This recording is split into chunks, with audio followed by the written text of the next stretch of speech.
अस्सलामुअलैकुम व्यूअर्स, इस वीडियो में हम rules to form degrees of adjective इससे जो रिलेटेड हमारा पहला रूल है उसको समझने की कोशिश करेंगे। थोड़ा सा आपको बताता चलूँ कि हमारा इस वक्त टॉपिक चल रहा है formation of comparative and superlatives of adjective, यानी दूसरों लफ्ज़ों में जो हम एक एडजेक्टिव की डिफरेंट फॉर्म्स बनाते हैं उसकी डिग्रीज को एक्सप्रेस करने के लिए, तो उनसे रिलेटेड हमने रूल्स को स्टडी करना है। क्योंकि ये जो हम डिफरेंट फॉर्म्स बनाते हैं, यानी ये जो एडजेक्टिव का चेंज ऑफ फॉर्म होता है डिफरेंट डिग्रीज को एक्सप्रेस करने के लिए, ये चंद मखसूस रूल्स के तहत होता है। तो उन्हीं रूल्स को हम स्टडी कर रहे हैं। अब ये जो हमने रूल्स पढ़ने हैं, ये दो सेगमेंट्स हैं इन रूल्स के। एक है रेगुलर कंपैरिजन और दूसरा इर्रेगुलर कंपैरिजन। रेगुलर कंपैरिजन में अलग रूल होंगे और इर्रेगुलर कंपैरिजन में अलग रूल होंगे।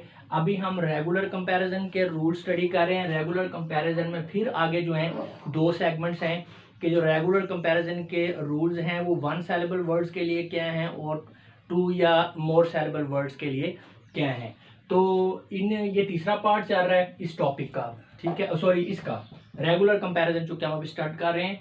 तो ये तीसरा पार्ट है, टोटल 11 पार्ट्स हैं, छोटे छोटे बनाए गए हैं इस टॉपिक के ऊपर। तो ये थर्ड पार्ट है। जो पहले दो पार्ट है उसमें एक में रेगुलर एंड इरेगुलर कंपैरिजन का डिफरेंस समझाया गया है और दूसरे पार्ट में सैलेबल का बताया गया कि वो क्या होता है। तो इन दोनों चीज़ों का जानना आपके लिए बहुत ज़रूरी है अगर आप इन रूल्स को समझना चाहते हैं। तो अगर आपको रेगुलर एंड इरेगुलर कंपैरिजन का नहीं पता और सैलेबल का नहीं पता तो आप जो पहले दो पार्ट्स हैं उनको लाजमी देखें जी।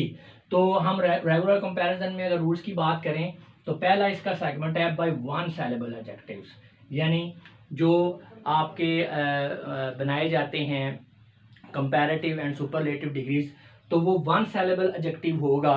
तो फिर कैसे बनेंगे, फिर उनके लिए क्या रूल है। तो पहला रूल है addition of ER and EST।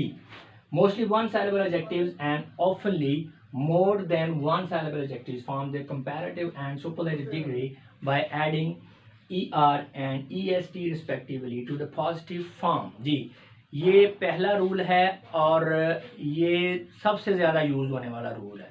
यानी आप कह सकते हैं कि वन सैलेबल जो आपके होंगे एडजेक्टिव्स उनमें तो मोस्ट ऑफ द टाइम आप कह लें 90% से अबव यही यूज़ होगा रूल के। आपने कंपैरेटिव डिग्री बनानी है तो सिंपली आप पॉजिटिव डिग्री के साथ ER ऐड करेंगे तो कंपैरेटिव डिग्री बन जाएगी। अगर आप पॉजिटिव डिग्री के साथ EST लगाएंगे तो वो आपकी सुपरलेटिव डिग्री बन जाएगी, सिंपल।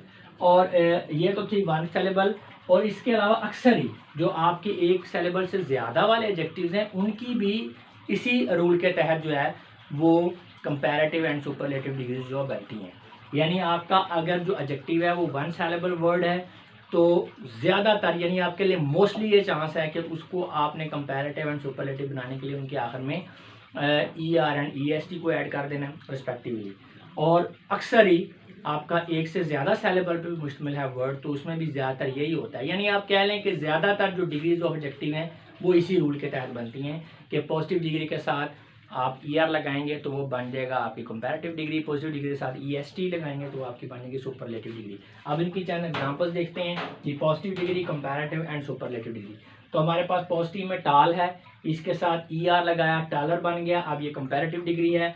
और इसी टाल के साथ जब EST लगाया, टालस, तो ये सुपरलेटिव डिग्री है। तो सिंपल पॉजिटिव के साथ ER ऐड किया, कंपैरेटिव डिग्री बन गई, EST ऐड किया तो ये उसकी सुपरलेटिव डिग्री बन गई। बाकी एग्जांपल में भी ऐसे है जैसे young, younger, youngest, sweet, sweeter, sweetest, small, smaller, smallest, great, greater, greatest and clever, cleverer, cleverest, bold, bolder, boldest. तो आप देख सकते हैं ये वन सैलेबल वर्ड्स ही हैं, वन सैलेबल एडजेक्टिव्स ही हैं ज़्यादा। तो व्यूअर्स, मैं उम्मीद करता हूँ कि इस वीडियो को देख लेने के बाद आपका ये जो पहला रूल है रेगुलर कंपैरिजन में एडजेक्टिव की जो सुपरलेटिव एंड कंपैरेटिव डिग्री को बनाने का, इसकी अच्छी तरह से समझ आ चुकी होगी। अब मैं आप लोगों से इजाज़त चाहूँगा। आपकी समातों का बहुत बहुत शुक्रिया। अपना बहुत सा ख्याल रखिएगा। खुदा हाफिज़।